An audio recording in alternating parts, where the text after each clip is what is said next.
ఇప్పుడు చెప్పండి. అందరికీ నమస్కారం. రాష్ట్ర ప్రజలందరికీ ప్రతి ఒక్కరికి సంక్రాంతి శుభాకాంక్షలు. ఎందుకంటే ప్రతి ఒక్కరు మంచి ముఖ్యమంత్రి వచ్చాడు, రాష్ట్రం బాగుంది, చాలా సంతోషంగా ఉన్నారు అందరూ. సంక్రాంతి పండగ చాలా అంబరంగా వైభవంగా నడుపుకుంటారంటే కాలం బాగుంది. చంద్రబాబు ముఖ్యమంత్రి అయిన తర్వాత సకాలంలో వర్షాలు పడ్డాయి, డ్యాములన్నీ నిండినాయి, అన్ని కడగడలాడుతున్నాయి, పరిశ్రమలు వస్తున్నాయి, కొత్త కొత్త పరిశ్రమలు వస్తున్నాయి, రాష్ట్రం బాగుంది. కలయిక ఎట్లుందంటే చంద్రబాబు నాయుడు గారు, నారా లోకేష్ గారు, పవన్ కళ్యాణ్ గారు, మోదీ గారు కలయిక వల్ల కూటమి ప్రభుత్వం వచ్చింది. ఈరోజు రాష్ట్రంలో సుఖ సంతోషాలతో ఉన్నారు, అందరూ సుఖంతో ఉన్నారు, సంక్రాంతి సంబరాలు చేసుకుంటున్నారు.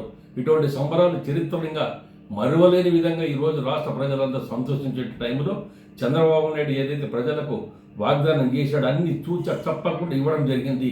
సూపర్ సిక్స్ బ్రహ్మాండంగా ఇవ్వడం జరిగింది. అయితే రాష్ట్రంలో ఇంత మంచి పరిపాలన జరిగేటప్పుడు ఏదో ఒక అడ్డపుల్ల వేయాలని చెప్పేసి జగన్మోహన్ రెడ్డి లాంటి దుర్మార్గుడు రాష్ట్రానికి శని పోయిందనుకుంటే అప్పుడప్పుడు వచ్చి గలాటలు చేసి ఏదో చేయాలని చూస్తున్నాడు. నేను ఒకటే చెప్తున్నా, జగన్మోహన్ రెడ్డి నీవు ఎన్ని గలాటలు చేసినా, ఎన్ని సృష్టించినా, ఎన్ని మెడికల్ కాలేజీల పేర్లు ఎత్తినా, నీవు ఎన్ని నాటకాలు ఆడినా ప్రజలు ఇంకా నిన్ను నమ్మే పరిస్థితి లేరు. నేను ఒకటే సూచన ఇస్తున్నాను నీకు, ఆంధ్రప్రదేశ్లో నీవు అడ్రస్ లేకుండా వెళ్ళిపోవడం మంచిది, పార్టీ మూసుకోవడం మంచిది. ఇక్కడ నీవు కేవలం కర్ణాటక పరిమితం అయిపోయావు, కర్ణాటక రాజకీయాలు చేసుకో. ఇవాళ ఒక శనిగ్రహం ఆంధ్రప్రదేశ్ నుంచి పోయిందని ప్రజలందరూ కూడా సంతోషపడుతున్నారు.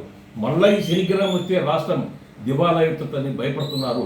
అందుకనే ప్రజలందరూ ఇవాళ సంక్రాంతి పండగ సంబరాలు చేసుకునే శుభ సందర్భంగా ఈ శనిగ్రహం కర్ణాటకకే శాశ్వతం అయిపోవాలి, ఈ రాష్ట్రానికి రాకూడదని ప్రజలందరి కోరిక. ఇది మా కోరిక కాదు, అందరి కోరిక. ఇటువంటి దుర్మార్గుడు రాష్ట్రంలో పనికిరాడు. వైఎస్ఆర్ పార్టీ అనేది అడ్రస్ గల్లంత లేకుండా చేయాలని ప్రజల కోరిక. సంక్రాంతి శుభాకాంక్షలు మళ్ళా ఒకసారి తెలియజేస్తున్నా. చంద్రబాబు నాయుడు వ్యక్తి ఈరోజు రాష్ట్రానికి ముఖ్యమంత్రి కావడం ప్రజలంతా చేసుకున్న అదృష్టం, పుణ్యం. దానికి తోడు నారా లోకేష్ కానీ, పవన్ కళ్యాణ్ కానీ అందరూ కూడా ఏదైతే కేంద్ర ప్రభుత్వం మోదీ గారి ఆధ్వర్యంలో ఇవాళ డెవలప్మెంట్ కింద ఆంధ్రప్రదేశ్ ఎంతో సాయం చేసినటువంటి వ్యక్తి మనకు దొరకడం చాలా అదృష్టము.